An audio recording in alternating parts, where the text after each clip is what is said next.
तो अब हम कौन सा चैप्टर पढ़ रहे हैं बेटा? फ्लूइड डायनामिक्स जो है वो वाला पार्ट हम कर रहे हैं। मैकेनिकल प्रॉपर्टीज ऑफ फ्लूइड्स जो चैप्टर है वो हम पढ़ना चाहते हैं। ठीक है, ये वाला जो चैप्टर है वो हम करेंगे। बेटा आप एंड तक रुको, मैं आपको अपना नंबर शेयर कर दूंगी। ठीक है, आप उस पर अपनी प्रॉब्लम जो भी है वो भेज देना। ऑलराइट, तो mechanical properties of fluids chapter पढ़ रहे थे बेटा हम, है ना? सब बच्चे थोड़ा एक्टिव रहेंगे क्लास के अंदर। Yes ma'am, no ma'am?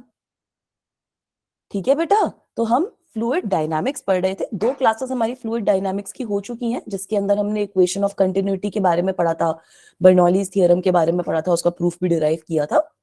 अब आज की क्लास में थोड़ी सी एप्लीकेशंस बर्नौलीज इक्वेशंस की बच गई थी, हम वो कवर करेंगे और विस्कोसिटी वाला जो पार्ट है वो स्टार्ट कर देंगे।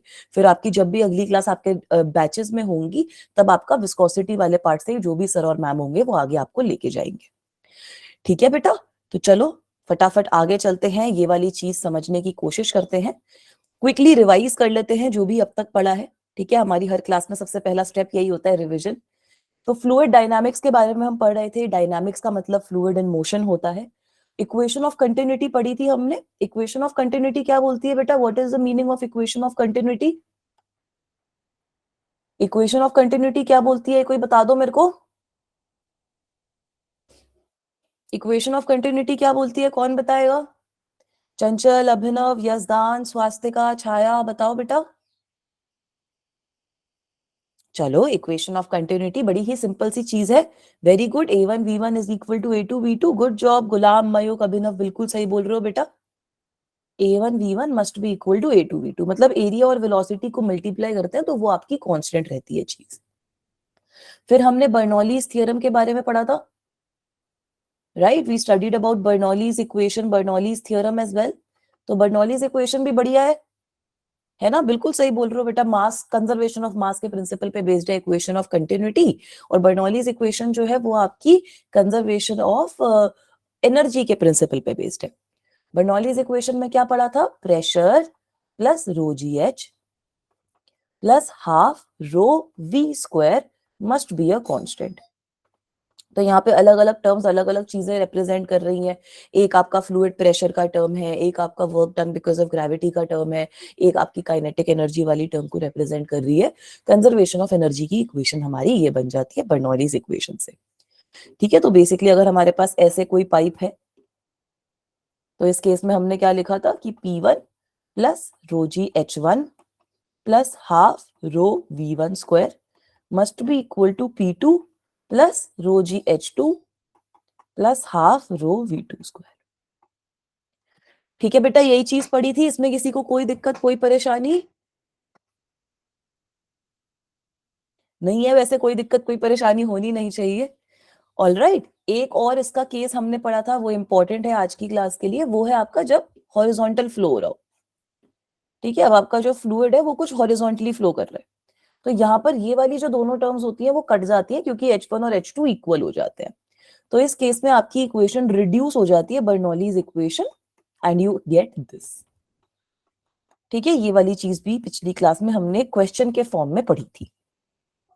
ऑलराइट, एक और इंपॉर्टेंट चीज जो हमने पिछली क्लास में पढ़ी थी उसी को हम आज कंटिन्यू करेंगे, वो है स्पीड ऑफ इफ्लक्स। ठीक है, स्पीड ऑफ इफ्लक्स मतलब कि अगर आपका कोई कंटेनर है जिसमें कोई होल कर दिया है हमने, तो उस होल में से अब पानी किस स्पीड से बाहर आ रहा है। ऑलराइट, तो इसका हमने देखा था कि कुछ ऐसे कॉम्प्लिकेटेड सा एक्सप्रेशन आता है, under root of 2gh plus 2 जो भी प्रेशर है कंटेनर के टॉप पे minus P atmospheric divided by rho. हमने ये भी देखा था कि ये आपका आ जाता है equal to under root 2gh अगर प्रेशर जो है वो एटमोस्फियरिक प्रेशर के इक्वल हो, माने आपका कंटेनर ओपन हो।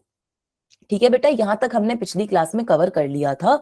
इसके मैंने आप लोगों को नोट्स भी प्रोवाइड करे थे बर्नौलीज इक्वेशन की, बल्कि बाकी जो बची हुई एप्लीकेशंस है वो भी उन नोट्स के अंदर थी, बट वो भी मैं आपको आज ब्रीफली कवर करवा दूंगी। ठीक है, फिर से कवर करवा दूंगी ताकि ये वाली बर्नौलीज वाली चीज एकदम ही क्लियर हो जाए सबके दिमाग में। यहां तक किसी को कोई दिक्कत, कोई परेशानी बेटा? किसी को कोई इशू आ रहा हो? इसका आपका असाइनमेंट भी अपलोडेड है, बर्नौलीज थ्योरम से जो भी असाइनमेंट है ना वो आपका ऑलरेडी अपलोडेड है, तो वो वाला असाइनमेंट भी आप लोग पहले ही चेकआउट कर लो। ठीक है, अच्छा असाइनमेंट है, उसके सोल्यूशंस भी है उधर। ठीक है, चलो बेटा, वेरी गुड। अब आ जाओ, एक क्वेश्चन सॉल्व करते हैं। जेई का क्वेश्चन है। जेई वाले बच्चे कौन कौन है यहाँ पर? कौन कौन बच्चा जेई का है? जेई का है बच्चा कोई क्लास में? प्रज्वाल है, अभिनव है, चलो इट्स मी भी है। इट्स मी बच्चा आपका फिर से नाम मैं भूल गई, एक बार नाम याद दिलाओ।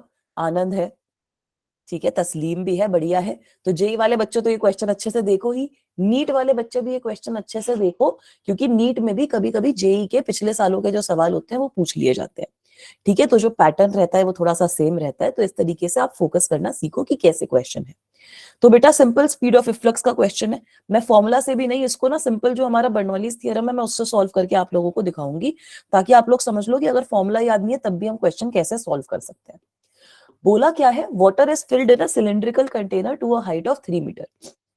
ये आपके पास कुछ कंटेनर है, ठीक है, इसके अंदर पानी भर दिया है, पानी की हाइट आपको 3 मीटर दे रखी है।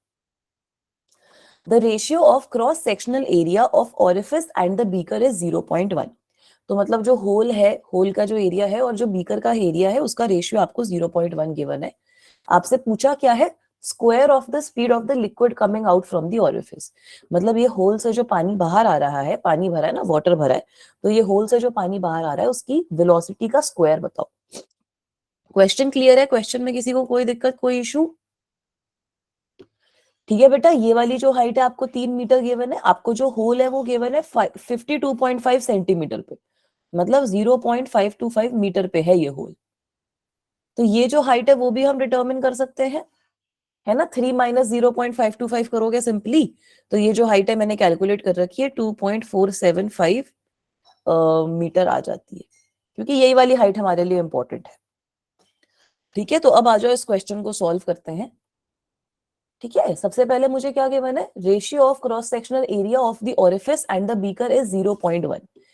जहां पर भी मैं सबस्क्रिप्ट 2 लिख रही हूँ, सपोज वो ओरिफिस के लिए है, होल के लिए है, और जहां पे सबस्क्रिप्ट 1 लिख रही हूँ वो मेरी बीकर के लिए है। ठीक है, तो इसका मतलब क्या है कि यहाँ पे मुझे ये चीज गिवन है that A2 minus A1 area of orifice as compare to the area of beaker is equal to 0.1। ये चीज मुझे गिवन है। एडिशनली आप लोगों ने इक्वेशन ऑफ कंटिन्यूटी पढ़ी होगी, अभी रिवाइज भी करी थी, A1 V1 इज इक्वल टू A2 V2। तो इसका मतलब क्या है बेटा कि A2 upon A1 is equal to V1 upon V2। तो यहां से तो मेरे पास V1 अपॉन V2 की भी वैल्यू एक तरीके से मुझे गिवन है, मतलब V1 अपॉन V2 भी 0.1 आ गया। ठीक है, ये मेरी पहली इक्वेशन बन गई। इसमें किसी को कोई दिक्कत, कोई परेशानी? यहां तक सही है सबको? ठीक है बेटा, चलो बढ़िया बात है। अब आगे चलते हैं, बच्चे ऐसे इंटेलिजेंट हो यार तुम लोग, ऐसे बढ़िया है। ठीक है, अब आगे आ जाओ, बर्नौलीज थ्योरम लगा देते हैं। ठीक है, देख लो मैंने यहाँ पे अभी तक कोई एक्सप्रेशन तो लगाया ही नहीं, सिंपल बर्नौलीज थ्योरम और इक्वेशन ऑफ कंटिन्यूटी लगा के मैं सारे क्वेश्चन सॉल्व कर सकती हूँ। तो ये चीज मैं आप लोगों को दिखा रही हूँ, क्योंकि बच्चे बोलते हैं मैम ये एक्सप्रेशन याद नहीं हो रहा, ये चीज याद नहीं हो रही, तो याद नहीं हो रही तो ठीक है, आप ऐसे भी कर सकते हो। इसमें थोड़ा टाइम ज्यादा लगेगा, धीरे धीरे जैसे जैसे क्वेश्चन सॉल्व करोगे एक्सप्रेशन याद होते रहते हैं बेटा। ठीक है, अब बर्नौलीज थ्योरम लगा देते हैं। बर्नौलीज थ्योरम क्या लगेगा, जो कंटेनर है वहां पे आपका प्रेशर कितना लग रहा है, एटमॉस्फेरिक प्रेशर, ठीक है, plus rho g h, height कितनी है आपकी 3 metre, plus rho g multiplied by 3 लिख रही हूं मैं यहाँ पर। ठीक है, plus half rho V1 square, half rho V1 square. यहाँ पर हम V1 को जैसे पिछले केस में 0 मान लिया था, यहाँ पे हम 0 नहीं मानेंगे क्योंकि यहाँ पे ज्यादा डिफरेंस नहीं है, और V1 अपॉन V2 आपको 0.1 गिवन है। तो ये किस चीज के इक्वल होना चाहिए बेटा, एटमॉस्फेरिक प्रेशर ही है, होल वाली जो एरिया है वहां पे भी एटमॉस्फेरिक प्रेशर ही है आपका। ठीक है, जो होल वाला एरिया है उधर भी आपका एटमॉस्फेरिक प्रेशर है, प्लस रो जी, इसकी हाइट कितनी है 0.525, 0.525 metre, plus half rho V2 square. किसी को कोई दिक्कत, कोई परेशानी? किसी को समझ नहीं आया हो, किसी को दिक्कत हो रही हो अभी तक में? ठीक है बेटा, वेरी गुड, यजदान मयूक सब नहीं बोल रहे हैं, अच्छी बात है। तो यहां से एटमॉस्फेरिक प्रेशर तो कट ही गया, इस टर्म को मैं इस साइड पे ले आती हूँ, half rho V2 square minus V1 square. ठीक है, ये आपका कितना हो जाएगा बेटा, V2 square minus V1 square, rho G 3 minus 0.525। तो इसको करोगे तो ये आ जाएगा ना 2.475 आंसर। तो यहाँ पे इरेज करके मैं इसको लिख देती हूँ, ये किस चीज के इक्वल हो जाएगा, रो जी इंटू 2.475। ठीक है बेटा, यहां तक क्लियर है सबको? इसके बाद तो बस अब मैथमेटिक्स है, यहां तक हमें इक्वेशन निकालनी थी, इसके बाद अब सिंपल मैथमेटिक्स है। ठीक है बेटा, तो अब अगर इसको मैं लिखूं, फिर से एक बार लिख देती हूँ। हमने क्या पढ़ा कि half rho v2 square minus v1 square is equal to rho g multiplied by 2.475। ठीक है, यहां से v2 स्क्वायर को हम कॉमन ले लेते हैं। ये कॉमन क्यों लेते हैं? क्योंकि ना फिर वो रेशियो के टर्म्स में आ जाता है। तो अब यहाँ पर आपके पास v1 square upon v2 square आ गया। ठीक है, तो ये सिंपल रेशियो के टर्म में आ गया और इस रेशियो की वैल्यू हमको पता है। तो अब यहां से v2 स्क्वायर की वैल्यू ही तो निकालनी थी मुझे। v2 स्क्वायर की क्या वैल्यू आ जाएगी? ये रो और रो तो कट जाएगा, 2g multiplied by 2.475 divided by 1 minus v1 square upon v2 square. अब हो जाएगा क्वेश्चन। v1 अपॉन v2 की वैल्यू हमने निकाली थी ना, 0.1 होती है, तो 0.1 का स्क्वायर आ गया। g की वैल्यू 10 मीटर पर सेकंड ले लेना यार, तो आ जाएगी v2 स्क्वायर की वैल्यू सब बच्चों की। कॉन्फिडेंस है? हाँ मैम, अब तो कैलकुलेशन रह गई मैथ्स की। तो बेटा इसका आंसर आपका ये आएगा। सब बच्चे इसको ट्राई करेंगे। ठीक है, सब बच्चे इसको ट्राई करेंगे कि ये कैसे आ रहा है। समझ में आया? छाया, आनंद, यशदान, अभिनव ने तो हाँ बोल दिया। बाकी बच्चे बताओ, मयोग, स्वास्तिका, गुलाम, सन्नी, समझ में आया बेटा? प्रज्वाल, ठीक है यार, सही है, सब सिंपल क्वेश्चन है। ये तो मुश्किल तो नहीं लगा ना कि नहीं मैम ये तो क्या ही करवा दिया, बहुत ही मुश्किल हो गया। जेई का सवाल है ये, देख रहे हो ऐसे दो फॉर्मूलाज लग के जेई का सवाल निकल गया आपका। ठीक है, तो इसीलिए बहुत जरूरी है। शंकर बेटा ये प्रीवियस पेज लगा दिया, एक बार देख लो, इसमें कोई दिक्कत है, कोई परेशानी? शंकर, डाउट आ रहा है कोई? ठीक है, सिंपल पहले इक्वेशन ऑफ कंटिन्यूटी लगाई, उससे a2 अपॉन a1 का रेशियो गिवन था, वेलोसिटी का रेशियो आ गया, बर्नौलीज थ्योरम लगाया, सब कुछ कट कटा के हमारा आंसर आ गया। बस दो सिंपल स्टेप्स। चलो आगे चलते हैं। ये भी एक कॉन्सेप्ट है, बहुत इंटरेस्टिंग और बहुत ही अच्छा इंपॉर्टेंट कॉन्सेप्ट है, इसीलिए इसको इस क्वेश्चन के फॉर्म में करवा रही हूँ। तो समझने की कोशिश करो बेटा। The height of water level in a tank is h। आपको ऐसे एक टंकी सी गिवन है, ठीक है, उसके अंदर आपने पानी भर रखा है। ठीक है, बोल रखा है कि इसमें हमने भर रखा है पानी। ठीक है, पानी की हाइट जो है वो आपको गिवन है h। अब आपसे पूछा क्या है? The range of water stream coming off a hole at a depth h/4 from the upper water level will be. तो हुआ क्या है बेटा कि यहाँ पे आपका एक छेद कर दिया है इन्होंने, और यहाँ से आपका कुछ पानी बाहर निकल रहा है, कुछ वेलोसिटी से, जो हमें पता है वेलोसिटी ऑफ इफ्लक्स होती है। तो ये पानी आएगा और ये कुछ ऐसे रेंज कवर कर लेगा। तो आपको बोला है कि इस रेंज की वैल्यू बताओ, what will be this range. Range की वैल्यू क्या होगी? आपको ये वाली जो डेप्थ है वो भी गिवन है कि ये जो मेरी डेप्थ है वो h/4 है। क्वेश्चन समझ में आ गया सबको? Is the question clear to everyone? ठीक है बेटा, क्वेश्चन सबको समझ में आया? Yes ma'am, no ma'am? Question समझ में आ गया? सार्थक, छाया, अभिनव, यशदान सब यस बोल रहे हैं, शंकर भी यस बोल रहे हैं। ठीक है बेटा, डेविड ने भी यस बोल दिया, वेरी गुड बच्चा। तो इस क्वेश्चन को समझने के लिए ना एक कॉन्सेप्ट समझते हैं रेंज ऑफ इफ्लक्स का, कि रेंज ऑफ इफ्लक्स का फॉर्मूला हम कैसे निकालते हैं। ठीक है बेटा? हाँ वेरी गुड, बिल्कुल सही बोल रहे हो यशदान। ये बच्चे ऐसे बोल तो रही हो, स्मार्ट बच्चे हैं, सबको ऑलरेडी पता है। प्रोजेक्टाइल मोशन आता है सबको? रेंज ऑफ इफ्लक्स का एक्सप्रेशन पूरा निकाल रहे हो ताकि किसी भी क्वेश्चन में आप लोग उसको यूज कर पाओ। ठीक है बेटा? तो अब आपके पास ऐसे ही एक कंटेनर है। ठीक है, इस कंटेनर के अंदर आपने कुछ भर दिया है, कुछ भी पानी, लिक्विड, फ्लूइड, कुछ भी आपने भर रखा है, और उसकी हाइट है आपकी h। ठीक है, अब आपने एक होल कर दिया, यहाँ पे आपने एक होल कर दिया। इस होल से आपका जो पानी है वो कुछ ऐसे निकल रहा है, और ये जो वेलोसिटी है वो वेलोसिटी ऑफ इफ्लक्स है, √2gh, आपको पता है। इस वेलोसिटी की वजह से कुछ रेंज कवर हो जाएगी, ये रेंज की वैल्यू हमें निकालनी है। All right, so let me say that this height here is small h। तो ये वाली जो हाइट रहेगी ये आपकी कितनी हो जाएगी? यहां से लेकर ग्राउंड तक की h-h। ये डायग्राम क्लियर है सब बच्चों को? इज दिस डायग्राम क्लियर बेटा? ठीक है, अब आपको सिंपली जो आपने पढ़ रखा है ना ऑलरेडी प्रोजेक्टाइल मोशन के अंदर, वही वाला कॉन्सेप्ट यूज करना है। तो ये भी आपका प्रोजेक्टाइल मोशन वाला कॉन्सेप्ट ही पूरा यूज हो जाएगा। तो रेंज आपको पता है सबसे पहले कि रेंज ऑफ इफ्लक्स या फिर प्रोजेक्टाइल मोशन में भी जो रेंज निकल रही थी वो क्या निकलती है, जो भी आपकी एक्स डायरेक्शन में वेलोसिटी है multiplied by the time of flight, है ना। जो आपकी एक्स डायरेक्शन में वेलोसिटी है अगर उसको आप मल्टीप्लाई कर दो, जितने भी टाइम आपकी जो ऑब्जेक्ट है वो एयर में रह रही है या फिर वो फॉल करने में ले रही है, तब आपके पास रेंज की वैल्यू आ जाएगी। तो रेंज ऑफ इफ्लक्स माने जो आपकी वेलोसिटी ऑफ इफ्लक्स है, velocity of efflux multiplied by time of flight. Time of flight बोल लो या टाइम ऑफ फॉल बोल लो, कुछ भी बोल लो।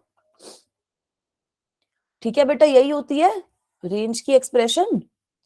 तो अब हमें कुछ नहीं करना, हमें वेलोसिटी ऑफ इफ्लक्स तो पता है, वेलोसिटी ऑफ इफ्लक्स सबको पता है ना, कि वेलोसिटी ऑफ इफ्लक्स तो मैम √2gh है ही।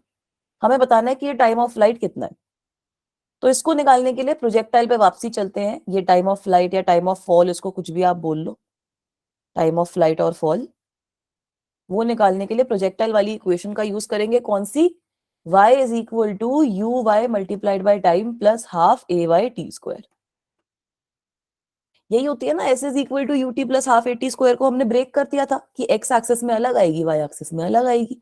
तभी तो प्रोजेक्टाइल, मतलब हमने ये तो पढ़ा था कि मोशन इन 2 डायमेंशन जो होता है उसको हम ऐसे ट्रीट कर सकते हैं कि 1 डायमेंशन में अलग मोशन हो रहे हैं, x और y में इंडिपेंडेंट मोशन हो रहे हैं। तो यहाँ पे आपका जो टाइम ऑफ फ्लाइट था, इससे आपका प्रोजेक्टाइल भी रिवाइज हो रहा है बेटा। तो s is equal to U T plus half A T square आपकी इक्वेशन होती है। सब बच्चों ने 9th में 7th में पता नहीं कौन कौन सी क्लासेस में पढ़ रखी है। तो उसके बाद आपका x और y में इसको ब्रेक करके आप y लिख सकते हो u by T plus half A by T square. तो इधर आप देखो, इनिशियली y में तो कुछ वेलोसिटी ही नहीं है, मतलब u y तो आपका 0 है।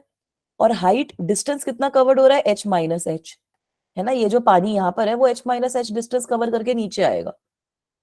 तो ये इक्वेशन बन गई सिंपली। मतलब t की वैल्यू आपके पास क्या आ गई, √ऑफ 2h minus H divided by G. इसमें किसी को कोई दिक्कत, कोई परेशानी कि नहीं मैम ये कैसे आया, नहीं मैम नहीं समझ में आया? ठीक है, इनिशियली y की वेलोसिटी तो 0 है ना, तो यू वाई की वैल्यू तो 0 हो गई, ये वाली टर्म तो मेरी सीधा कटी गई, 0 ही हो गई। बचा क्या कि y is equal to h minus h, ये मेरा डिस्टेंस है, this must be equal to half g t square. तो टाइम ऑफ फ्लाइट या टाइम ऑफ फॉल की वैल्यू आ गई। ठीक है बेटा, रिपीट कर देती हूँ। हमने रेंज ऑफ इफ्लक्स देखा कि रेंज ऑफ इफ्लक्स कैसे निकाल सकते हैं, वेलोसिटी ऑफ इफ्लक्स जो भी है आपकी multiplied by time of flight या टाइम ऑफ फॉल। यही सेम चीज आपने प्रोजेक्टाइल मोशन में भी करी होगी। जब आप रेंज निकाल रहे हो, जो भी आपकी वेलोसिटी आती है एक्स डायरेक्शन में, एक्स डायरेक्शन की वेलोसिटी चेंज नहीं होती, you multiply that by the time of flight और the time of fall and you will obtain your answer. ठीक है, तो अब हमें वेलोसिटी ऑफ इफ्लक्स पता है √2gh होती है। टाइम ऑफ फ्लाइट की वैल्यू हमने निकाल ली by using s is equal to U T plus half A T square in Y direction. तो y is equal to you Y T plus half A Y T square आ गया। U Y हमारा 0 है क्योंकि initially x में कुछ velocity ही नहीं है। ठीक है, ए वाई की वैल्यू g हो जाएगी, टाइम की वैल्यू आपकी t हो जाएगी, कैपिटल T, जो भी आपका टाइम ऑफ फ्लाइट है। और y जो डिस्टेंस यहाँ पे कवर्ड हो रहा है वो हो जाएगा आपका h माइनस एच। ठीक है छाया बेटा, इज इट क्लियर? तो अब तो रेंज ऑफ इफ्लक्स निकल जाएगा। ठीक है, रेंज ऑफ इफ्लक्स क्या आएगा, जो आपकी वेलोसिटी है √2gh मल्टीप्लाइड बाय ये जो टाइम वाली टर्म आई है 2h minus H divided by G. सब बच्चे इसको नोट डाउन कर लो, ये आपका g और g कट जाएगा, 2 आपका रूट से बाहर आ जाएगा। तो ये आपके पास रेंज ऑफ इफ्लक्स का एक्सप्रेशन आता है, जहां पर कैपिटल H जो है that is the height of the water, कितना आपने डेप्थ ऑफ वाटर डाला है, और जो स्मॉल h है that is the distance of the hole from the upper level of the water. ठीक है बेटा, इज दिस क्लियर? रेंज का एक्सप्रेशन कैसे आया, क्वेश्चन सॉल्व कर ले पिछला वाला। सिंपल ये वाला फॉर्मूला हमें उसमें अप्लाई करना और कुछ नहीं करना। ठीक है, तो अब पिछले वाले क्वेश्चन में अब हमें पता है कि मैम रेंज का एक्सप्रेशन तो निकाल लिया, फटाफट मजा ही आ गया। 2 √h into H minus h, ये मेरा रेंज का एक्सप्रेशन है। तो बेटा क्वेश्चन ही सॉल्व हो गया। यहाँ पर आपको क्या गिवन है कि जो ये h है, जो वाटर लेवल है, उससे होल जो है वो h/4 लेवल पे है। हो गया क्वेश्चन सॉल्व, कर लोगे? मैम रेंज क्या हो जाएगी, 2 √h/4 into H minus h/4। मतलब मैम रेंज कितनी आ गई, 2 √h/4 मल्टीप्लाइड बाय 3h/4। अरे वाह, तो ये तो बड़ा ही सिंपल बन गया। मैम रेंज बन गई 2√3h² अपॉन 4 का स्क्वायर, माने रेंज अब तो फाइनल एक्सप्रेशन निकल गया आपका। मैम रेंज क्या हो जाएगी 2/4 मल्टीप्लाइड बाय √3h, है ना। तो रेंज आपके पास फाइनली आ कितनी गई √3/2h। कोई दिक्कत कोई परेशानी बेटा, समझ में आया सब बच्चों को? इस तरीके का क्वेश्चन नीट में भी एक्सपेक्ट कर सकते हो, जेई में भी कर सकते हो, दोनों में कर सकते हो। ठीक है बेटा, is it okay? Bernoulli's theorem ना काफी पॉपुलर है, मैं आपको ऑनेस्टली बता रही हूँ। फ्लूइड में बर्नौलीज थ्योरम से यूजुअली आपके पेपर के अंदर एक ना एक क्वेश्चन आता ही आता है। मैं ये जेई नीट सबकी बात कर रही हूँ। बेटा √3 हो जाएगा ना, 3 वाली जो टर्म है वो रूट में है ना, तो √3 आ जाएगा 3 वाले टर्म का। बाकी h² का स्क्वायर था वो बाहर आ गया, 4 का स्क्वायर था वो 4 बाहर आ गया। ठीक है Yazdan? h minus h/4 3h/4 देता है ना, 1 माइनस 1/4। इसके पहले मतलब ये वाली जो टर्म है h माइनस h/4 जब करोगे तो 3h/4 आ जाएगा ना। 1 माइनस 1/4 इज इक्वल टू 3/4। तो वही चीज मैंने यहाँ पे यूज कर दी, 3h/4 आ गया। ठीक है, तो ये h बाहर चला गया, 4 बाहर चला गया, √3 बच जाएगा। ऑल राइट बेटा, इज इट क्लियर? ठीक है, सभी बच्चों को क्लियर है? चलो, ऐसा कोई बच्चा जो मेरी क्लास में पहली बार आया हो या फिर सब बच्चों ने देख रखा है मेरे को पहले? बेटा पहले के लेक्चर अटेंड नहीं करे नोनू तो क्या करो, हमारे ना सारे लेक्चर्स की रिकॉर्डिंग्स भी अवेलेबल है। ठीक है बेटा, तो आप सारे लेक्चर्स की रिकॉर्डिंग अपने व्हाट्सएप ग्रुप में जाकर देख सकते हो। अच्छा, छाया, मेरे को लग रहा था कि छाया को मैंने पहले नहीं देखा है, छाया फर्स्ट टाइम आई है। ठीक है, तो नोनू भी आई थिंक अभी फर्स्ट टाइम ही आया। तो मेरा नाम साक्षी है, मैं आपकी फिजिक्स की टीचर हूँ बेटा। ठीक है, जिन बच्चों ने कोई लेक्चर मिस करा है या पहले के लेक्चर्स नहीं देखे, सब लेक्चर्स की ना रिकॉर्डिंग्स अवेलेबल है। तो आप सब बच्चे वो रिकॉर्डिंग्स देख के अपना लेक्चर समझ सकते हो। ठीक है, ये हमने आप लोगों के लिए बनाई है रिकॉर्डिंग्स जो है, कि आप सब लोग उसको समझ पाओ। चलो, तो अब ये हमें समझ में आ गया, क्वेश्चन हमने सॉल्व कर लिया। अब अगली एप्लीकेशन समझते हैं। स्पीड ऑफ इफ्लक्स का इतना ही समझना है। यहीं से यूजुअली क्वेश्चन आता है, टाइम ऑफ फ्लाइट बता दो, रेंज बता दो, ये सारी चीजें बता दो। कितना टाइम लगेगा पानी को हिट करने में ग्राउंड पे, तो टाइम ऑफ फ्लाइट बता दिया। कितने रेंज कवर होगी, तो रेंज निकाल के बता दी। ठीक है, अगली एप्लीकेशन जो है ना आपकी, वो है वेंचुरी मीटर। तो वेंचुरी मीटर बढ़िया एप्लीकेशन है बेटा। वेंचुरी मीटर आपका फ्लो मेजरमेंट का इंस्ट्रूमेंट है, इससे आप किसी भी फ्लूइड का फ्लो मेजर कर सकते हो। ऑल राइट, अब वो आप करोगे कैसे? फ्लो मेजर करने का मतलब क्या है? फ्लो मेजर करने का मतलब क्या है? फ्लो की वैल्यू हमने देखी थी, एरिया मल्टीप्लाइड बाय वेलोसिटी हम करते हैं। ठीक है, उससे आपकी फ्लो की वैल्यू आ जाती है। तो बेसिकली वेंचुरी मीटर बड़ा ही इंटरेस्टिंग इंस्ट्रूमेंट है। इस इंटरेस्टिंग इंस्ट्रूमेंट को समझो। आपका ना ऐसे एक इस तरीके का शेप होती है पाइप की।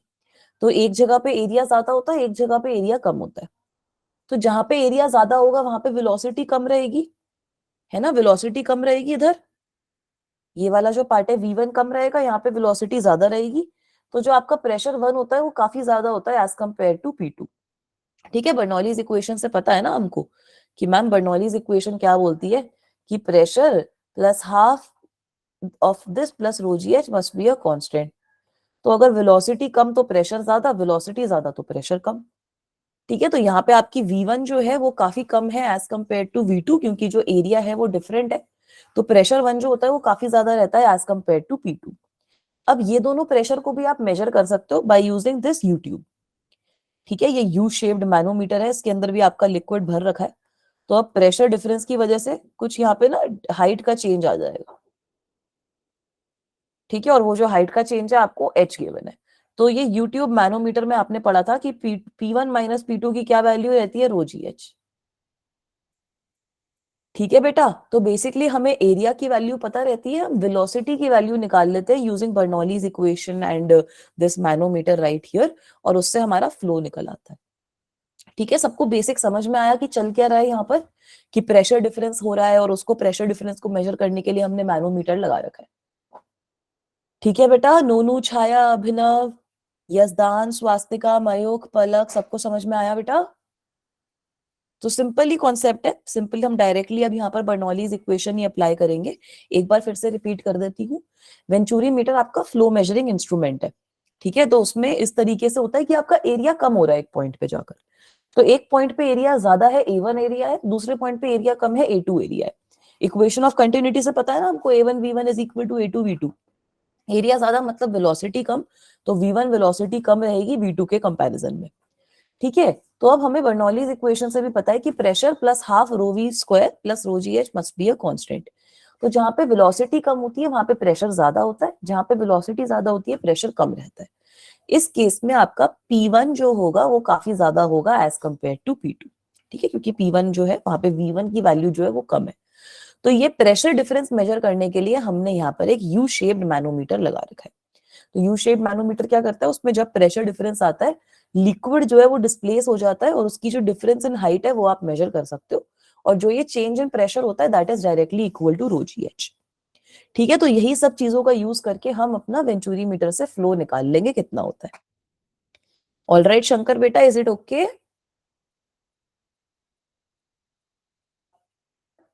ठीक है, तो अब यहां पर सबसे पहले बर्नौलीज इक्वेशन ही लगा लेते हैं बेटा। P1 plus half rho V1 square must be equal to P2 plus half rho V2 square. ठीक है, ये वाली टर्म इधर नहीं आएगी क्योंकि ये हॉरिजॉन्टल फ्लो है, यहाँ पे आपका हॉरिजॉन्टल फ्लो हो रहा है।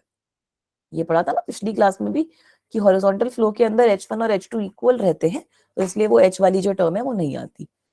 ठीक है, अब इस पे मुझे खाली सिंपल ऑपरेशंस परफॉर्म करने हैं। यहाँ से मैं P1 माइनस P2 की वैल्यू निकाल लेती हूँ। ठीक है बेटा, तो P1 माइनस P2 की क्या वैल्यू आ जाएगी ma'am? Half rho V2 square, half rho V2 square minus V1 square. ठीक है, यहां से अब थोड़ा सा ऑपरेशन और परफॉर्म करना है। मैम यहाँ से एक काम करते हैं, ये V2 स्क्वायर कॉमन ले लेते हैं। हम इसको ना काफी बार कॉमन ले रहे हैं।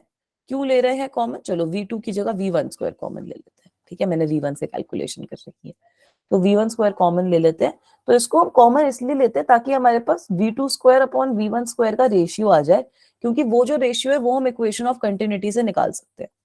हमें पता है कि A1 V1 इज इक्वल टू A2 V2। ठीक है, वेरी गुड बेटा।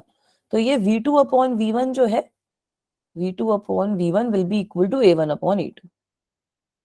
ठीक है, तो यहां पर मैं सिंपली क्या लिख सकती हूँ कि P1 minus P2 must be equal to, ये टू मेरा थोड़ा सा अजीब सा बन गया। ठीक है, तो P1 minus P2 must be equal to half rho V1 square into A1 upon A2 square minus 1। यहां तक किसी को कोई दिक्कत, कोई परेशानी? बर्नौलीज इक्वेशन के बाद सिंपल मैंने कुछ मैथमेटिक्स परफॉर्म करी है, इसमें किसी को कोई दिक्कत, कोई परेशानी नहीं है? यजदान मना कर रहा है, बाकी बच्चे बताओ कोई दिक्कत? ठीक है बेटा, तो अब ये प्रेशर डिफरेंस मेजर करने के लिए हमने यहाँ पर यू शेप्ड मैनोमीटर लगा रखा है, तो इस प्रेशर डिफरेंस को हम इक्वेट कर देंगे इससे। ठीक है, क्योंकि हमने यू शेप्ड मैनोमीटर लगा रखा है, तो अब इन दोनों को इक्वेट कर देते हैं। क्या आ जाएगा कि मैम P1 माइनस P2 हमारा रो जी एच के इक्वल है, क्योंकि हम यू शेप्ड मैनोमीटर का यूज कर रहे हैं। बेटा मुझे ना इस चैप्टर को समझने में बड़ी दिक्कत आती थी अपनी 11th क्लास में, तो आप बच्चों के लिए मैंने जितना आसान मैं इस चैप्टर को कर सकती हूँ उतना आसान किया है। ये वाले स्टेप्स आपको बहुत जगहों पे बहुत अजीब तरीके से मिलेंगे, तो समझ नहीं आता है बच्चों को। ठीक है, तो इसीलिए मैंने जितना आसान में कर सकती थी उतना आसान कर दिया है आप बच्चों के लिए। तो मेरे पास क्या आ गया बेटा? Half rho V1 square into A1 square upon A2 square minus 1 must be equal to rho g h. अब यहां से थोड़ी सी काटा पीटी हो जाएगी, तो रो जो है वो कट गया, और V1 स्क्वायर की क्या वैल्यू आ गई आपके पास? V1 स्क्वायर की कितनी वैल्यू आ जाएगी बेटा? 2GH डिवाइडेड बाय ये A1 square upon A2 square minus 1 वाली टर्म। ठीक है, इसका मतलब है कि मेरे पास V1 की वैल्यू आ गई under root of 2GH divided by A1 square upon A2 square minus 1। Is this okay guys? ये सबको समझ में आया कि V1 की वैल्यू कैसे आई? ऐसे ही आप V2 की भी वैल्यू निकाल सकते हो, किसी भी एक चीज की वैल्यू आप निकाल सकते हो। ठीक है, तो अब निकल गया ना, फ्लो मेजरिंग इंस्ट्रूमेंट थी तो फ्लो आ जाएगा, है ना मैम? फ्लो कैसे आएगा कि फ्लो कितना हो जाएगा? A1 V1। इसका मतलब है कि फ्लो की क्या वैल्यू रहेगी? A1 मल्टीप्लाइड बाय ये जो टर्म आई है 2GH divided by A1 square upon A2 square minus 1। Is this okay guys? यहाँ पर किसी को कोई दिक्कत, कोई परेशानी? Is it okay to you all? ये चीज क्लियर है सबको? Yes, Abhinav is saying yes. Anand is also saying yes. Chaya is saying yes. Yes, clear है बेटा? ठीक है, तो सिंपल सा कॉन्सेप्ट है, मुश्किल कॉन्सेप्ट नहीं है. आपने ये वेंचुरी मीटर भी समझ लिया. वेंचुरी मीटर इसी तरीके से यूज होता है. फिर से आपको एक और क्वेश्चन करवाती हूँ इसका. अगर क्वेश्चन वो समझ नहीं आएगा, सपोज ये आपको फॉर्मूला फिर से याद नहीं है, तो वो क्वेश्चन मैं आपका बर्नौलीज थ्योरम से ही सॉल्व करवा रही हूँ. ठीक है बेटा, क्वेश्चन समझते हैं. आपको ऐसे एक ये वेंचुरी मीटर गिवन है. ठीक है, water flows in a horizontal tube as shown. आपकी ये हॉरिजॉन्टल ट्यूब है, पानी इसमें मस्त फ्लो कर रहा है. Pressure of water changes by 600 newton per metre square. अब यहाँ पे हमने क्या पढ़ा था कि A X is greater than A Y. इसका मतलब क्या है कि V X must be less than V Y. तो इसका मतलब ये है कि pressure at X will be greater than pressure at Y. तो आपको जो वैल्यू गिवन है वो P x minus P Y की गिवन है. कितनी गिवन है? 600 न्यूटन पर मीटर स्क्वायर. ठीक है, मतलब p x minus P y तो आपको पता ही है. तो यहाँ पे तो अभी यू शेप बैरोमीटर की जरूरत नहीं है, यू शेप मैनोमीटर की जरूरत नहीं है. आपको ऑलरेडी वैल्यू पता है कि प्रेशर डिफरेंस की कितनी है. ऑल्सो आपको ये गिवन है कि area of cross section 3 centimetre square और 1.5 सेंटीमीटर स्क्वायर है. मतलब ए एक्स की वैल्यू आपको 3 सेंटीमीटर स्क्वायर गिवन है और ए वाई की वैल्यू आपको 1.5 सेंटीमीटर स्क्वायर गिवन है. आपको बताना क्या है? Rate of flow. मतलब वही, या तो फिर A1 V1 बता दो या A2 V2 बता दो. किसी को कोई दिक्कत? क्वेश्चन समझने में कोई प्रॉब्लम? इजी क्वेश्चन है, इजी क्वेश्चन है बेटा. ठीक है, तो सबसे पहले इक्वेशन ऑफ कंटिन्यूटी लगाते हैं. ठीक है, सबसे पहले हम इक्वेशन ऑफ कंटिन्यूटी लगाएंगे.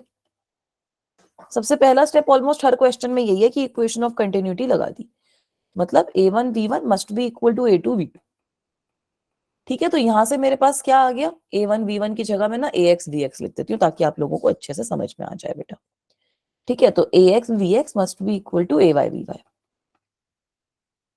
ठीक है, तो अब मुझे AX और AY की वैल्यू तो पता है. तो मेरे पास VY अपॉन VX की क्या वैल्यू आ गई? AX upon AY. मतलब AX अपॉन AY माने 3/1.5. तो ये वैल्यू हो गई आपकी 2 के इक्वल. इसका मतलब क्या है कि VY is equal to 2VX. Right, VY is equal to 2VX. This is your equation first. ठीक है, simply equation of continuity use करके निकाल लिया ये तो मैंने. अब मैं बर्नौलीज थ्योरम लगा देती हूँ. ठीक है, अब मैं सेकंड जो है वो बर्नौलीज थ्योरम लगा देती हूँ. यहाँ पर बर्नौलीज थ्योरम लगा दिया. ठीक है बेटा, तो बर्नौलीज थ्योरम क्या बोलेगा कि मैम जो भी पी एक्स होगा plus half rho we x square must be equal to P Y plus half rho V Y square. तो ये P x minus P Y को एक साइड पे ले लो. P x minus P Y must be equal to half rho V Y square minus we x square. ठीक है, अब आपको पता है बेटा कि we Y is equal to 2VX. तो वी वाई का स्क्वायर कितना हो जाएगा? 4VX का स्क्वायर, है ना. तो इसका मतलब है कि we Y square minus we x square आपका कितना हो जाएगा? 3VX स्क्वायर के इक्वल. ठीक है, किसी को कोई प्रॉब्लम इस चीज में? तो यहाँ पे तो मैं सिंपली लिख सकती हूँ कि p x minus P y is equal to half rho 3/2 rho we x square. यहां से वी एक्स की वैल्यू आ जाएगी सब बच्चों की. वी एक्स की वैल्यू निकाल लोगे. ये आपको p x minus P y 600 given है. वाटर क्योंकि गिवन है तो डेंसिटी की जो वैल्यू है वो आपकी 1000 हो गई. तो Vx की वैल्यू निकल जाएगी. बता दूं कितनी निकली है? मेरी कितनी आई थी? मेरी Vx की वैल्यू आई थी 0.63. ठीक है, सब बच्चे निकालने की कोशिश करेंगे इसको. All right, everyone will try to determine the answer for this कि Vx की वैल्यू कितनी आती है. अब तो हो ही गया ना, Vx की वैल्यू आ गई तो फ्लो कितना हो गया? Ax Vx के इक्वल या Ay Vy. Ax Vx की वैल्यू कितनी है? Area is 3 multiplied by Vx is 0.63. तो इसको मैंने सेंटीमीटर में लिख रखा है. मेरा सेंटीमीटर क्यूब में जो फ्लो आया था दैट वाज 189 सेंटीमीटर क्यूब पर सेकंड. ठीक है, ये 3 सेंटीमीटर स्क्वायर है ना, और ये आपका मीटर पर सेकंड है. तो दोनों को कन्वर्ट, अगर आप इसको मीटर पर सेकंड से सेंटीमीटर पर सेकंड में कन्वर्ट कर दोगे तो ये आपके पास आंसर आना चाहिए. Is this okay guys? ये क्वेश्चन भी समझ में आया सबको? छाया, सनी, यजदान, मयूक, स्वास्तिका, नोनू, तस्लीम, पलक, सब बच्चे बताओ क्वेश्चन समझ में आया बेटा? मजा आ रहा है क्लास में? ऐसे हवा तो नहीं लग रहा ना बेटा? ठीक है, चलो बहुत बढ़िया चीज है। आगे चले, लेट्स मूव फॉरवर्ड। अब इसकी थोड़ी सी एप्लीकेशंस और है, थियोरेटिकल एप्लीकेशंस है। पिछली बार भी आपको नोट्स प्रोवाइड करे थे तो उनमें लिखी हुई थी। एक बार मैं आप लोगों को ब्रीफली एक्सप्लेन भी कर देती हूँ, उसके बाद फिर हम विस्कोसिटी वाले पार्ट में मूव ऑन कर जाएंगे। ठीक है, तो एटोमाइजर और स्प्रेयर होता क्या है, जिसके अंदर बेसिकली कुछ पानी वगैरह डला है। कॉलिन सबने घर में देखा ही होता है, कुछ भी होते हैं इंस्ट्रूमेंट जिसके अंदर कुछ पानी है, कुछ लिक्विड है कंटेनर के अंदर, और जब आप वो पंप को, यहाँ पर कुछ पंप है उसको प्रेस कर रहे हो, तो जो एयर है वो पास करती है और आपका जो भी फ्लूइड वगैरह है वो स्प्रे हो जाता है। ठीक है, सब बच्चों ने देखा होगा ये अपने घरों में, है ना? Everyone must have seen this, कुछ ना कुछ तो देखा ही होगा। पुराने जमाने में परफ्यूम की बोतल्स आती थी, मेरे पास भी एक बहुत प्यारा सा परफ्यूम है, उसमें भी ऐसे ही एक पंप सा है, उसको प्रेस करो तो आपका जो भी परफ्यूम है वो बाहर निकलता है। ठीक है, तो वो भी बेटा बर्नौलीज इक्वेशन के प्रिंसिपल पे ही काम करता है। बर्नौलीज इक्वेशन में एक चीज याद रखो कि बर्नौलीज इक्वेशन माने p plus rho g h plus half rho v square must be a constant. तो जहां पर भी अब ये वाली टर्म आ गई आपकी, ठीक है, जहां पर भी अब वेलोसिटी आपकी ज्यादा हुई, वेलोसिटी ज्यादा मतलब प्रेशर कम हो जाएगा, तो ये वाली चीज आपकी एप्लीकेबल है ऑलमोस्ट हर जगह पे। और वेलोसिटी कम तो प्रेशर ज्यादा लगेगा, वेलोसिटी अगर कम हो जाएगी तो प्रेशर इंक्रीज हो जाएगा। तो अब एटोमाइजर और स्प्रे के केस में क्या हो रहा है, आपके ऊपर ये वर्टिकल ट्यूब है, ये पिस्टन की तरह ये वर्टिकल ट्यूब दिख रही है ना, तो जब आप इसको प्रेस करते हो कि आपका लिक्विड बाहर निकले, so when you are pressing it, तब यहाँ पे से स्विफ्टली एयर पास करती है। ठीक है, जब आप इसको प्रेस करते हो तो एयर पास करती है आपकी, तो क्योंकि एयर पास करती है, ऊपर वेलोसिटी ऑफ एयर काफी ज्यादा हो जाती है, तो प्रेशर कम हो जाता है, और आपकी जो बॉटल है जिसके अंदर ये परफ्यूम या फिर कुछ भी लिक्विड भर रखा है, वो काफी हाई प्रेशर पे भरते हैं। तो इसी चक्कर में अब क्योंकि अंदर आपकी बॉटल में प्रेशर काफी हाई था, ऊपर लो प्रेशर है, तो जो लिक्विड है वो लो प्रेशर से हाई प्रेशर वाले एरिया में जाएगा, और वहां पर उसके पास एक नोजल सा दे रखा होता है, जिसकी वजह से वो तोड़ देता है उसको। ठीक है, छोटे छोटे पार्टिकल्स में तोड़ देता है और वो लिक्विड बाहर आ जाता है। ठीक है बेटा, इज इट ओके? ये चीज सबको समझ में आई कैसे काम आ रही है? ठीक है, तो एटोमाइजर और स्प्रेयर के अंदर भी आपका बर्नौलीज इक्वेशन जो है ना वो यूज हो रहा है, और किस तरीके से हो रहा है वो यही है कि जब आप एटोमाइजर को प्रेस करते हो तब एकदम से एयर उसमें से काफी हाई वेलोसिटी के थ्रू पास करती है, और प्रेशर जो है आपका वो उस ट्यूब में कम हो जाता है। तो इसलिए जहाँ पे अब कंटेनर के अंदर जो फ्लूइड भर रखा था वो हाई प्रेशर पे था, तो आपका जो भी फ्लूइड है वो हाई प्रेशर से लो प्रेशर में मूव कर देता है। ठीक है, तो ये आपका एटमाइजर और स्प्रेयर का प्रिंसिपल है। एक बार गिव दिस अ रीड, कभी कभी क्वेश्चन में पूछ लिया जाता है तो आप इसको और अच्छे से एक्सप्लेन कर पाओगे। अच्छे से ये पैराग्राफ लिख के आपको भेजा हुआ है। अब आ जाओ blood flow and heart attack पे, कि हार्ट अटैक और ब्लड फ्लो जो हो रहा है ना हमारी बॉडी के अंदर, उसके अंदर भी बर्नौलीज इक्वेशन का यूज होता है। ये आपकी आर्टरी होती है, ठीक है, आर्टरीज ब्लड कैरी करती है आपकी, ये आपकी आर्टरी होती है। तो होता क्या है, कोलेस्ट्रॉल वगैरह की वजह से या फिर किसी भी रीजन से आर्टरी के अंदर प्लेग जमा हो जाता है। ठीक है, ये आपका प्लेग जमा हो गया आर्टरी के अंदर। प्लेग माने गंदगी, जो भी चीजें हैं वो आपकी आर्टरी के अंदर जमा हो जाती हैं। ठीक है, तो ये आपका प्लेग जो है वो जमा हो गया, इसको हम कहते हैं प्लेग।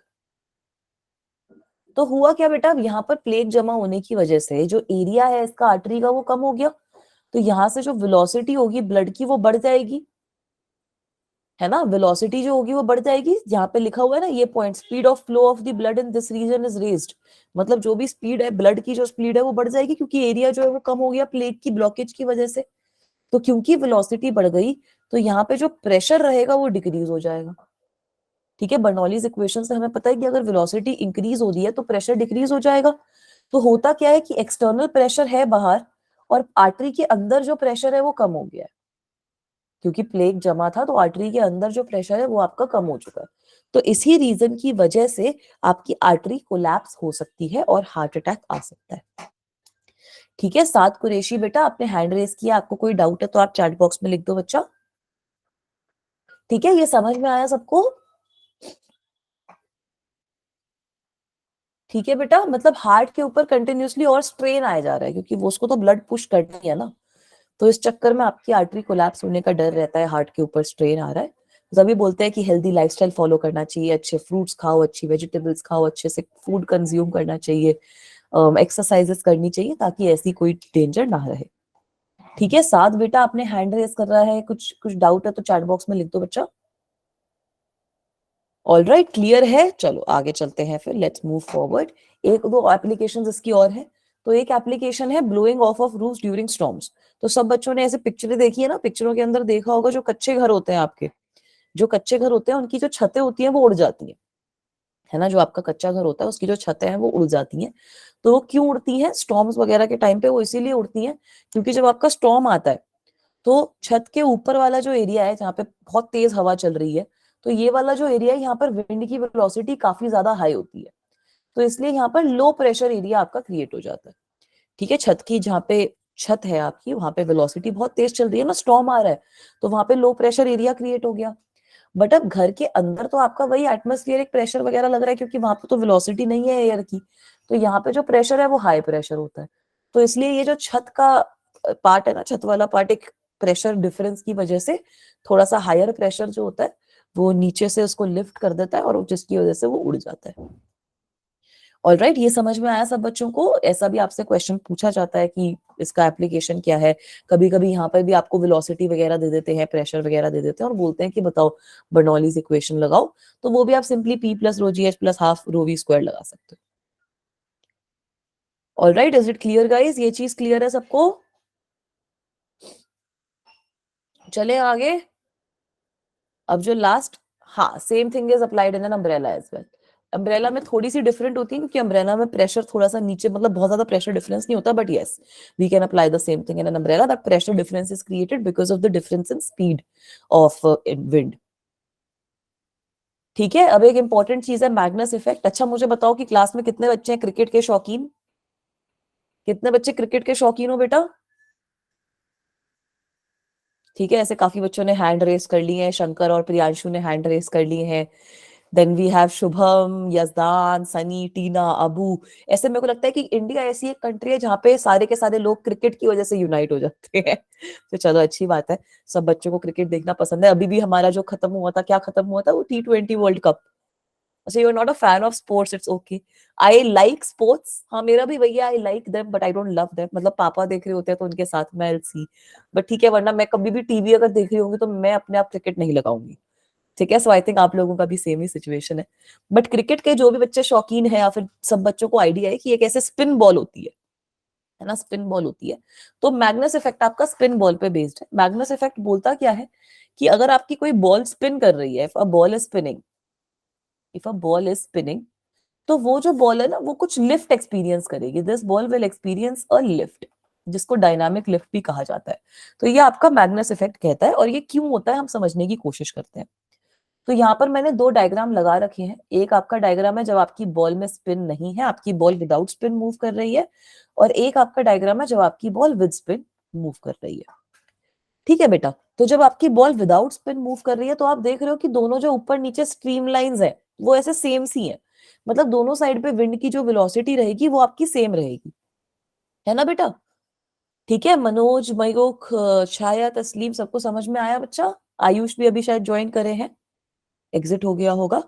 ठीक है बेटा, जब विदाउट स्पिन आपकी मूव कर रही है तो सिमेट्रिकल मामला है। ठीक है, ऊपर और नीचे जो भी स्ट्रीम लाइंस हैं वो सेम है, और जो आपकी विंड की वेलोसिटी है वो सेम रहेगी, तो प्रेशर डिफरेंस क्रिएट नहीं होगा, प्रेशर जो रहेगा वो भी सेम रहेगा दोनों साइडों पे। तो मस्त आपकी बॉल सीधी सीधी चली जाएगी। बट अब अगर आपकी बॉल स्पिन कर रही है तब थोड़ी सी सिचुएशन चेंज हो जाती है।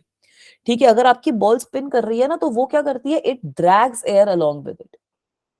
ठीक है, अगर कोई बॉल स्पिन कर रही है तो जो बॉल है it will drag air along with it. तो इसकी वजह से अब आप देख सकते हो कि थोड़ा सा स्ट्रीमलाइंस आपकी अलग बनी है। ठीक है, तो स्ट्रीमलाइंस जो है वो अलग बनी है क्योंकि बॉल आगे भी जा रही है और वो घूम भी रही है। तो इस रीजन से आपकी जो एयर होती है वो बैकवर्ड्स मूव कर रही है और वेलोसिटी डिफरेंस आ जाता है बेटा। ठीक है, तो जो वेलोसिटी डिफरेंस है वो आ जाता है। वेलोसिटी ऑफ एयर जो बॉल के ऊपर है, बेसिकली जहाँ पे स्ट्रीमलाइन ज्यादा है, यहाँ पर जो वेलोसिटी ऑफ एयर है वो ज्यादा है क्योंकि वो बॉल आगे भी जा रही है, वो एयर को ड्रैग भी कर रही है, तो थोड़ी सी विंड पीछे भी पुश हो रही है। और यहाँ पे जो वेलोसिटी है वो कम है, तो बेसिकली यहाँ पे प्रेशर ज्यादा होता है, यहाँ पे आपका प्रेशर कम होता है। और ये जो बॉल होती है ये एक अपवर्ड लिफ्ट एक्सपीरियंस करती है। ठीक है, ये एक lift in upwards direction experience करती है, ये वाली ball lift in upwards direction. इसको डायनामिक लिफ्ट भी कहा जाता है। ऐसा ही एक चीज आपकी एयरक्राफ्ट में भी होती है, वो मैंने पिछली क्लास में एक्सप्लेन किया था। और यही हमारा मैग्नस इफेक्ट है। Is this okay guys? किसी बच्चे को कोई दिक्कत, कोई परेशानी इस चीज के अंदर? आयुष, डेविड, मयूख, पलक, यजदान, बताओ बेटा। तस्लीम, छाया, आनंद। ठीक है, कुछ कुछ बच्चों के नाम अगर मैं नहीं ले रही हूँ तो उनसे भी पूछ ही रही हूँ, तो बता देना आप लोग भी। ठीक है बेटा, चलो आगे चले फिर। तो इतना ही पढ़ना है, बर्नौलीज थ्योरम खत्म हो चुका है आपका। बर्नौलीज थ्योरम के बारे में हमें इतना ही पढ़ना है। तो बर्नौलीज थ्योरम में बेटा फ्रैंकली स्पीकिंग आपका जो प्रूफ है उसका वो थोड़ा इंपॉर्टेंट है सीबीएसई पॉइंट ऑफ व्यू से। ठीक है, उसके प्रूफ में हमने बड़े अच्छे से प्रूफ किया था कि फ्लूइड प्रेशर की वजह से वर्क डन निकाला, फिर work done because of gravity निकाला, कंजर्वेटिव फोर्स थी। उसके बाद हमने वर्क एनर्जी थ्योरम लगा के इसको इक्वेट कर दिया था काइनेटिक एनर्जी के डिफरेंस से। ठीक है, तो ये इसका प्रूफ इंपॉर्टेंट है। उसके बाद इसकी जो भी एप्लीकेशंस हैं they are very important for JEE and NEET point of view, क्योंकि जो क्वेश्चन आता है वो एप्लीकेशन से ही आता है। स्पीड ऑफ इफ्लक्स से आपका बहुत मल्टीपल टाइम्स क्वेश्चंस आए रखे हैं। ठीक है बेटा, तो स्पीड ऑफ इफ्लक्स वाली चीज हम लोग पढ़ेंगे, वो पढ़ चुके हैं हम लोग, उसमें ज्यादा क्वेश्चंस आ रखे हैं बेटा। और मैग्नस इफेक्ट से क्वेश्चन नहीं आता, थियोरेटिकल कॉन्सेप्ट है। विंड वाला क्वेश्चन, मतलब किसी भी चीज से आपका क्वेश्चन आ सकता है ये बर्नौलीज थ्योरम से। ठीक है, ये तो बेटा मुझे भी एग्जैक्टली इसका आइडिया नहीं पता कि इंग्लैंड और ऑस्ट्रेलिया के ग्राउंड पर बॉल ज्यादा स्विंग होती है as compare to India. Maybe because of the wind difference. ठीक है, हो सकता है वहां पे विंड जो है वो ज्यादा तेज चलती हो, थोड़ी सी विंड अगर आपकी ब्लो तेज कर रही हो तो आपका स्पिनिंग ज्यादा होती है। ठीक है, अगर विंड कम ब्लो करती है तो आपकी स्पिनिंग कम होती है। बट ये वाला रीजन यजदान I try to search and I try to come back to you. Alright, किसी बच्चे को अगर पता है इसका रीजन तो वो बता दो, कोई क्रिकेट का शौकीन हो ज्यादा तो। ठीक है, आगे चले फिर। विस्कोसिटी वाला कॉन्सेप्ट थोड़ा सा पढ़ ले, बहुत सिंपल बहुत इजी कॉन्सेप्ट है। ठीक है, तो ये कॉन्सेप्ट में आप लोग ऐसे अपनी इमेजिनेशन खोलो, अपने दिमाग का जो घोड़ा है वो दौड़ाओ और मुझे इसका आंसर बताओ कि यहाँ पर आपका एक कंटेनर है, उसके अंदर पानी भरा हुआ है और एक कंटेनर के अंदर हनी भरा हुआ है। तो दोनों में ना आपने बॉल रख दी है। ठीक है, दोनों में आपने बॉल रख दी है। तो कौन से केस में ज्यादा टाइम लगेगा बॉल को नीचे हिट करने में? हाँ, science is everywhere, physics is everywhere. ठीक है, आप मुझे बताओ किस केस में ज्यादा टाइम लगेगा बॉल नीचे पहुंचेगी उसमें। ठीक है, ये सब बच्चों ने ऐसे हनी हनी हनी बोल दिया है। ठीक है, चलो वेरी गुड, सही बोल रहे हैं सब बच्चे, हनी में लगेगा। ठीक है, अब सपोज हाँ बिकॉज ऑफ हाई विस्कोसिटी इस चीज पे भी आते हैं, हनी आपका थिक होता है, गाढ़ापन होता है। ठीक है, तो बच्चे ने गाढ़ापन वर्ड यूज किया था तो मैंने भी बच्चे से नया वर्ड सीखा, गाढ़ापन। ऑल राइट, वेरी गुड, बिल्कुल सही बोल रहे हो सारे बेटा। ठीक है, तो अब इसके और दो तीन एप्लीकेशंस होते हैं। सपोज हमारे पास रामकरण है। ठीक है, रामकरण बेटा थोड़ा सा क्लमजी है।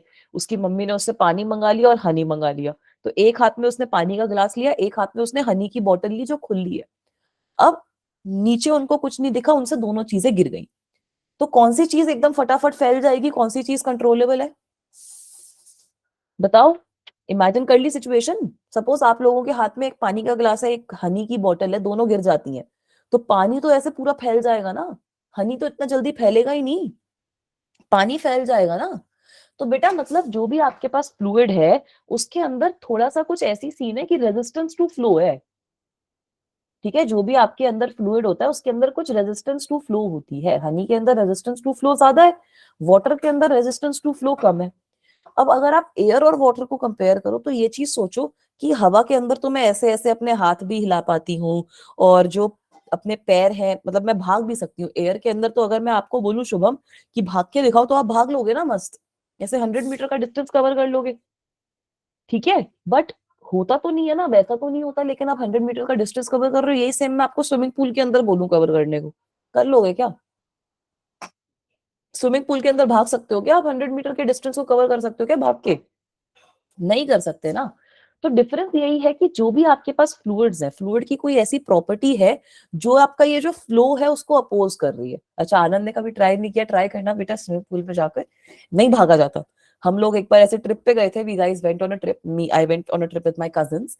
तो हमने ना ऐसे गेम खेला था कि एक मतलब ऐसे बच्चों वाले गेम्स खेल रहे थे हम लोग भी, कि एक एंड पे हम लोग स्विमिंग पूल के खड़े थे एंड हमने कहा था कि कोई स्विम नहीं कर सकता, आपको भागकर दूसरे एंड पे पहुंचना है। हमारी ऐसी तैसी हो गई थी उसमें बेटा। ठीक है, तो नहीं होता ये आसानी से। ठीक है, तो वही है, आपके जो भी फ्लूइड्स हैं, एयर है, वाटर है, हनी है, कुछ भी है, तो ये सारों की ना विस्कोसिटी अलग अलग है, रेजिस्टेंस टू फ्लो अलग अलग है। एयर की विस्कोसिटी कम होती है, पानी की थोड़ी ज्यादा होती है, हनी की और ज्यादा होती है। ठीक है, आयुष ने भी करा था तो हाई फाइव आयुष। अच्छी बात है, चलो ऐसे गेम्स खेलते रहने चाहिए, ऐसे फन रहता है। ऑल राइट, तो विस्कोसिटी का मतलब होता है रेजिस्टेंस टू फ्लो। अब ये आता कहाँ है? हाँ, fish does not walk, fish swims. ठीक है, अब ये आता क्यों है? क्योंकि आपका जो भी फ्लूइड है ना उसके अंदर ऐसे अलग अलग लेयर्स होती हैं। ठीक है, आपका फ्लूइड के अंदर अलग अलग लेयर्स होती है और इन लेयर्स के बीच में थोड़ा सा फ्रिक्शन होता है। ठीक है, there is friction between the layers, there is friction between the layers. इन लेयर्स के बीच में कुछ फ्रिक्शन रहता है, there is friction between the layers. इन लेयर्स के बीच में कुछ अपोजिंग फोर्सेस रहती हैं जो फ्लो को अपोज कर रही है बेसिकली। तो इस रीजन की वजह से विस्कोसिटी आती है। जहां पे फ्रिक्शन ज्यादा है, ऑपोजिशन ज्यादा है, रेजिस्टेंस टू फ्लो ज्यादा है, उनका जो विस्कोसिटी है वो भी ज्यादा होता है। जहां पे ये रेजिस्टेंस टू फ्लो कम है, फ्रिक्शन बिटवीन द लेयर्स कम है, वहां पे आपकी विस्कोसिटी भी कम रहती है। Alright, is this okay guys? ठीक है, सनी आनंद सबको समझ में आया बेटा? ऑलराइट बेटा, विस्कोसिटी एक प्रॉपर्टी होती है फ्लूइड्स की, जिसकी वजह से वो लेयर्स के बीच में जो रिलेटिव मोशन है ना उसको अपोज करता है। इसको अगर आप प्रॉपर डेफिनेशन शॉर्ट में बोलो तो the property of a fluid due to which it opposes the relative motion between its layers is known as viscosity. और ये जो बेसिकली अपोजिंग फोर्स डेवलप हो रही है, जो रिलेटिव मोशन को अपोज कर रही है, उसको हम विस्कस फोर्स कहते हैं। ठीक है, is that okay guys? Viscosity का मीनिंग सबको समझ में आया? हाँ बेटा, फ्रिक्शन बिटवीन द लेयर्स नहीं, property of the fluid due to which there is opposition between relative motion of the layers. मतलब property of a fluid due to which it opposes the relative motion between layers is known as viscosity. और ये जो opposing force develop हो रही है layers के बीच में, वो आपकी एक तरीके से विस्कस फोर्स उसको कहा जाता है। Is this okay guys? यहां तक क्लियर है सब बच्चों को? विस्कोसिटी का मतलब समझ में आया? दिमाग में इमेजिन कर पा रहे हो कि हाँ, हनी, पानी और एयर का केस देख के हम तीनों में विस्कोसिटी का डिफरेंस समझ पा रहे हैं? ठीक है, तभी मैंने ऐसे अच्छे अच्छे एग्जांपल्स करवा दिए थे।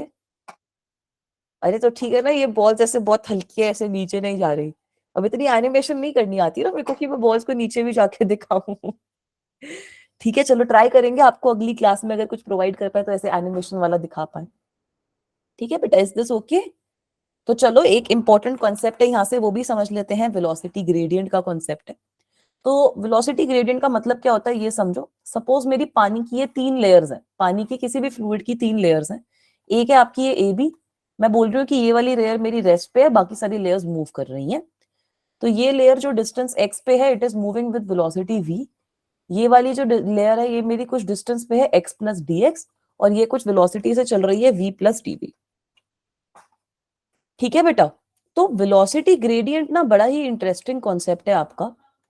सबसे पहले वेलोसिटी ग्रेडियंट का कॉन्सेप्ट समझो कि वेलोसिटी ग्रेडियंट का क्या मतलब होता है।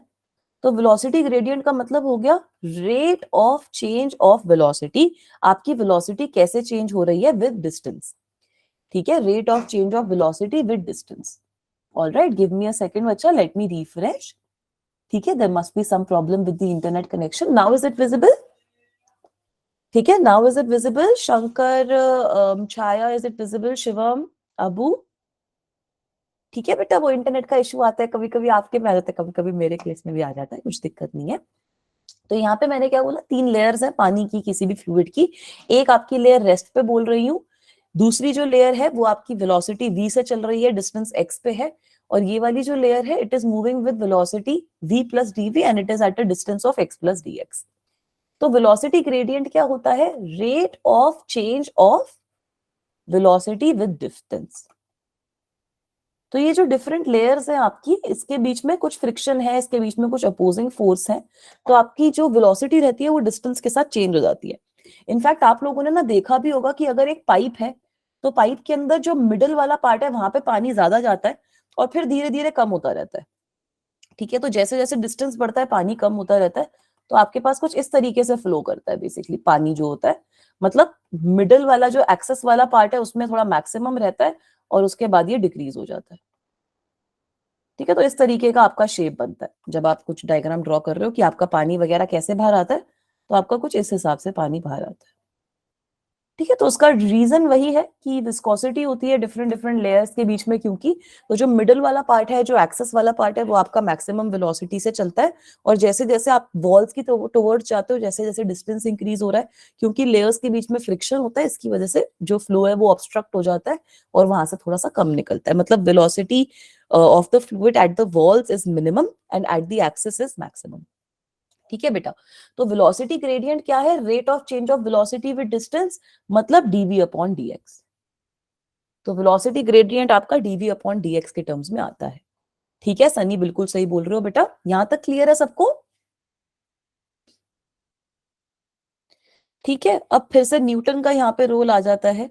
न्यूटन ने एक हाइपोथेसिस दिया था, न्यूटन्स हाइपोथेसिस। तो अब जो ये लेयर्स है इनके बीच में कुछ टेंजेंशियल फोर्स लग रही है ना, वही तो हमने बोला कि कुछ फोर्स लग रही है इन लेयर्स के बीच में। तो वो फोर्स के किन किन टर्म्स में डिपेंड करती है उसके रिलेशन में न्यूटन ने एक हाइपोथेसिस दिया था कि ये जो फोर्स है it will be directly proportional to the area, जो भी ये फिल्म में रहेगी, जो भी ये लेयर रहती है फ्लूइड की, उसका जो एरिया होता है उसके डायरेक्टली प्रोपोर्शनल आती है। और जो ये फोर्स होती है it is also directly proportional to dv upon dx, which means that it is directly proportional to the velocity gradient as well. All right, तो यहां से मैं लिख सकती हूँ कि ये जो आपकी फोर्स होती है it is directly proportional to area multiplied by dv upon dx। और यहां से एक बड़ा ही इंपॉर्टेंट रिजल्ट आता है बेटा कि जो आपकी फोर्स है, ठीक है, जो आपकी ये फोर्स है बेटा, 2 मिनट रुक जाओ, बस खत्म करने वाले हैं, बस इतना ही कॉन्सेप्ट पढ़ना है, then we will finish the class. All right, we will finish the class very soon, don't worry, ऐसे अभी तो 10 भी नहीं बजे। ठीक है बेटा, तो न्यूटन हाइपोथेसिस क्या बोलता है कि जो आपकी ये फोर्स है, जो फोर्स बिटवीन द लेयर्स है, it is directly proportional to the area of the film and it is directly proportional to dv upon dx as well. ठीक है, स्क्रीन नहीं दिख रही है बच्चों को? एक सेकेंड रुको, मैं एक बार रिफ्रेश कर लेती हूँ बेटा।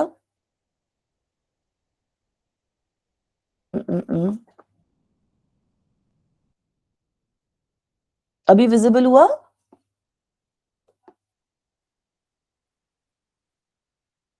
ठीक है, अभी is it visible guys? Yes, चलो वेरी गुड।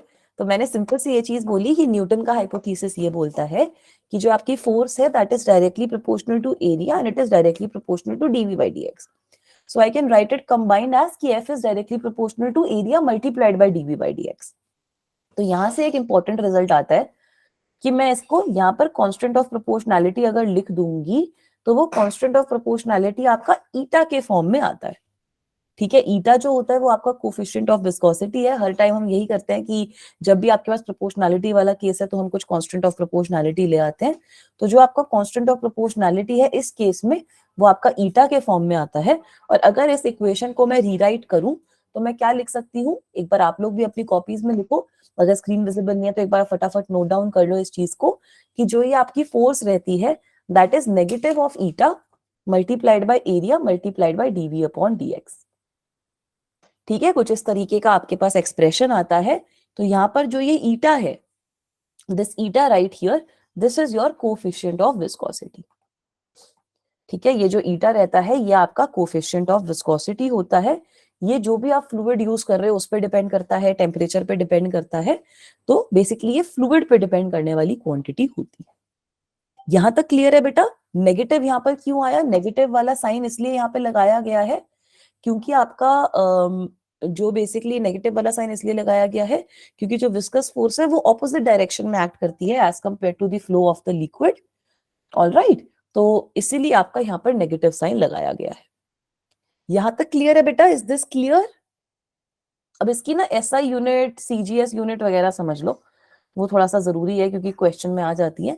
इसकी जो एसआई यूनिट रहती है वो रहती है न्यूटन सेकेंड पर मीटर स्क्वायर। तो इस यूनिट को ना आप पॉइजली भी बोलते हो, POISEUILLE, इसको हम पॉइजली भी बोलते हैं या फिर इस यूनिट को डेकापॉइस भी बोला जाता है। ठीक है, डेकापॉइस से भी रिप्रेजेंट करा जाता है। अब अगर आप सीजीएस सिस्टम की बात कर रहे हो, सीजीएस सिस्टम की बात कर रहे हो तो वहां पर इसकी जो यूनिट रहती है वो रहती है डाइन सेकेंड पर सेंटीमीटर स्क्वायर और इस यूनिट को पॉइस कहा जाता है।